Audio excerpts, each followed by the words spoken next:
E aí, tudo bem com vocês? Eu sou Miguel Alves. Nesse vídeo, eu quero reagir aqui, um comentário, dos irmãos protestantes. Tem um comentário nesse comentário tem uma frase que ela é muito interessante, É aquilo que eu falo aqui no canal, que há um esforço para a pessoa permanecer no erro. E um esforço para não ser católico. Porque se admitisse Mateus 16, 18 como sendo a pedra visível onde Cristo fundou, edificou a Santa Igreja, se a pessoa admitir isso, a pessoa tem que ser católico, precisa ser católico. Então, os protestantes, eles seguram os pontos, aqueles pontos que para eles não é católico. E nesse comentário, que eu vou mostrar para vocês aí na tela, o interessante é essa tentativa de não ser católico, Veja, esse comentário aí é um comentário meio grande. Tem uma frase aí no meio desse comentário que diz isso, que o Mateus 16, 18, essa passagem, parece, olha só, nessa passagem, parece apoiar a teologia católica sobre a fundação da igreja cristã, sobre Pedro. Só parece, Só parece. Cá para nós, A gente sabe, que não só parece, como é, Como é, de fato. Então veja, mas eu achei engraçado, porque não parece um esforço para não ser católico. Ah, olha, olhando assim, superficial, olhando assim de longe, sem um estudo profundo, esse texto parece apoiar a teologia católica, sobre a fundação da igreja cristã, sobre Pedro.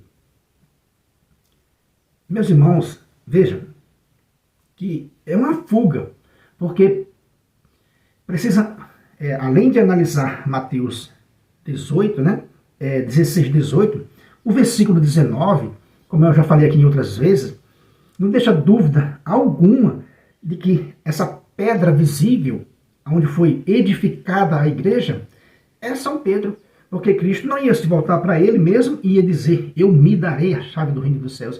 Então são uma frase mutilada, são um contexto mutilado que os irmãos protestantes procuram criar num texto tão claro, Porque o versículo 19 vai mostrar claramente quem é a pedra visível da igreja. Eu te darei a chave do reino dos céus. A confusão aqui, meus irmãos, que os protestantes fazem é o quê? É achar que a gente está colocando Pedro no lugar da pedra invisível, da pedra mais profunda da igreja. Como eu tenho dito aqui nos comentários, tudo é por causa de Cristo, por causa de Deus. Sem Deus, nada seria. No entanto, Cristo deixou uma pedra visível, deixou um fundamento visível para a Santa Igreja.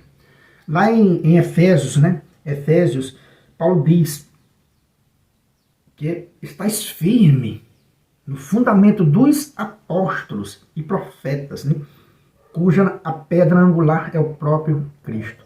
Veja, mas o fundamento visível para nós, a base sólida da igreja, a base da unidade da igreja, é São Pedro, e os seus sucessores. Isso fica muito claro quando a gente vê, por exemplo, Jesus Cristo orando por Pedro, lá em Lucas 2, lá em Lucas 22, 31, 32. Eu orei por ti, Pedro, vai dizer Jesus Cristo, para que tua fé não desfaleça, e tu, uma vez fortalecido, confirma os teus irmãos. Ou seja, várias atitudes de Jesus Cristo dirigida à figura de Pedro, que jamais você vai encontrar essa mesma direção para um outro apóstolo. Quando Jesus Cristo diz em Mateus 16, por isso eu te digo, tu és Pedro, e sobre esta pedra edificarei a minha igreja, e as forças do inferno não poderão prevalecer contra ela. Eu te darei a chave do reino dos céus, para ligar e desligar. Ou seja, em nenhum momento essa mesma frase vai ser dirigida a um apóstolo em particular. Unicamente a São Pedro. Né? Unicamente a São Pedro vai ser dirigido essa questão. Eu fundarei sobre esta pedra, edificarei a minha igreja.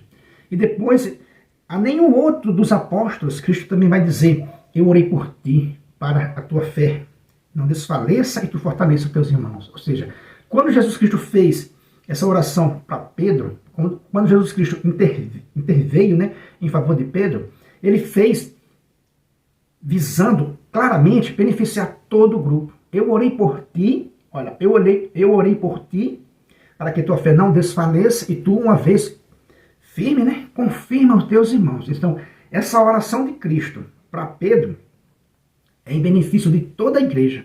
Mas ele orou unicamente para Pedro nesse momento. Né? Esse aqui pediu, diz para Pedro: olha, quando tu fores forte, né, confirma os teus irmãos na fé. A nenhum outro apóstolo ele disse isso. Então veja, você vai ligando os textos. E são muitos textos. Em João, né, o Cristo já ressuscitado vai dizer para Pedro: tu me amas? Pedro diz: sim, Senhor, tu sabes que eu te amo. Isso vai se repetir 3 vezes. João 21, né, do 15 a 17. E Cristo vai falar 3 vezes: apacenta, né, as minhas ovelhas, apacenta as minhas ovelhas, apacenta os meus cordeiros. Cristo está se referindo à tríplice, né, negação de Pedro, e está dando a tríplice investidura a Pedro, mostrando que Cristo não ficou ressentido com a traição de Pedro, né, com a negação de Pedro lá. Cristo não é homem como nós para ficar ressentido. Cristo entregou, cumpriu aquilo que disse em Mateus 16: eu te darei a chave do reino dos céus. Jesus Cristo cumpriu aquilo que rezou lá em Lucas 22, 32, né? Eu orei por ti. E agora, como se ele estivesse dizendo, na despedida, estivesse dizendo: apacenta os meus cordeiros, apacenta os meus rebanhos. Ou seja, está aqui cumprindo aquilo que ele prometeu lá em Mateus 16. Então, esse comentário, né, parece favorecer, né, a teologia, né, católica. Parece. É engraçado, né? É um esforço muito grande, né, para não ver uma coisa clara. Né? Então, quer dizer, não parece, irmão, como é de fato. Isso é católico.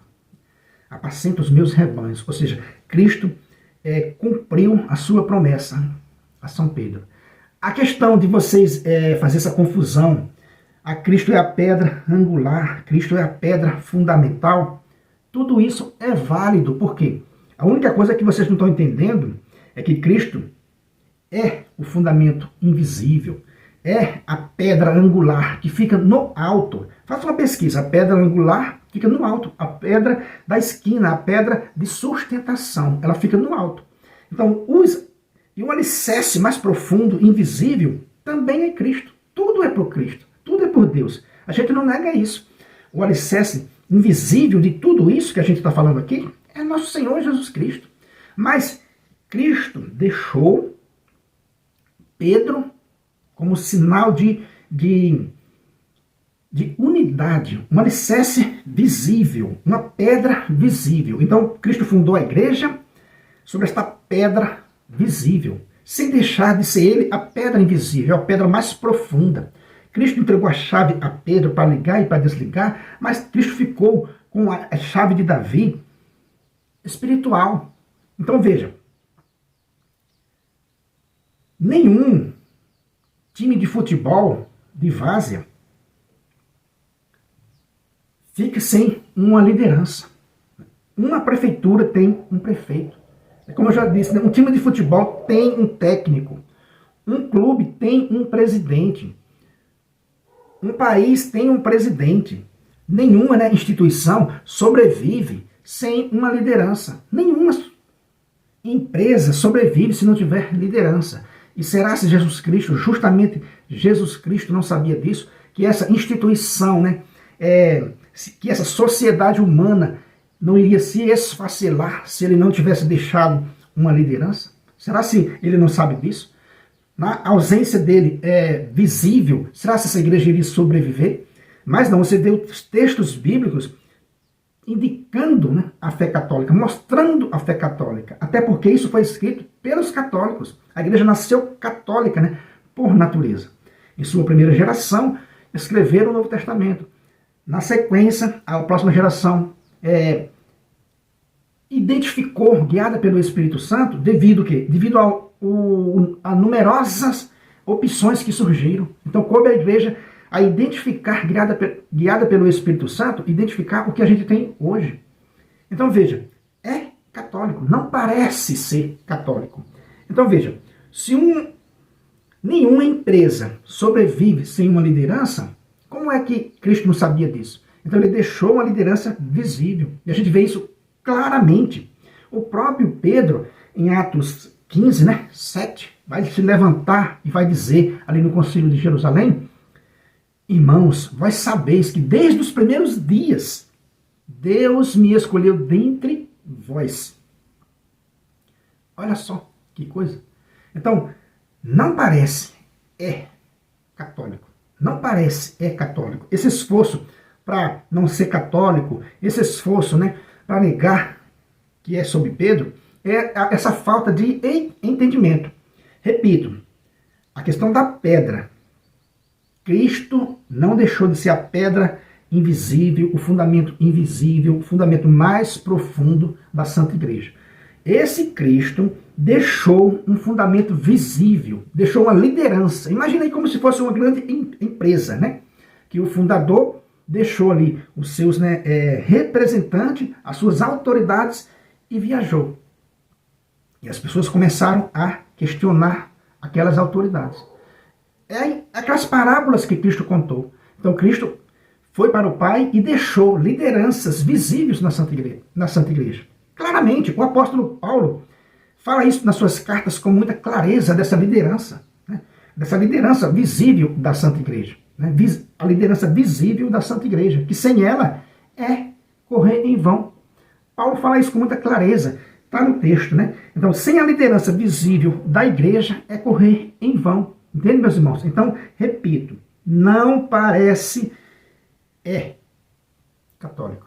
Não é que parece, Não, isso aqui parece favorecer católico numa visão superficial. Não. A visão superficial não parte de nós. Reveja esse vídeo, analise os textos que eu falei. Qual a lógica dessa igreja ter sobrevivido mais de 2000 anos sem uma liderança? Ela teria se esfacelado, como o protestantismo. Ela teria se esfacelado, mas não. Graças a Deus, ela tem esse dom da unidade. Então, a Igreja de Cristo, ela tem esse fundamento visível, fundado sobre Pedro e os santos apóstolos. Então, meus irmãos protestantes, entenda de uma vez por todas. Pedro é a pedra visível, o fundamento visível da Santa Igreja, atestado pelos pais da Igreja, no início da da formação da nossa fé. Os pais da Igreja atestam isso com muita clareza. Pedro é a pedra visível. A chave foi entregue a Pedro, essa pedra visível. Sem Cristo deixar de ser a pedra, o fundamento invisível. Mas ele deixou a igreja com esse sinal de unidade em torno da pessoa de São Pedro. As cartas de Paulo dizem isso claramente. Entende, meus irmãos? Então, Pedro é aquele camarada que vai confirmar os irmãos na fé, que vai apacentar as ovelhas e os cordeiros. Isso fica muito claro para nós. Não é que parece ser, é católico. Beleza, meus irmãos? Então é isso aí. Se você não é inscrito no canal, se inscreva, compartilhe com seus amigos. Muito obrigado e fique com Deus.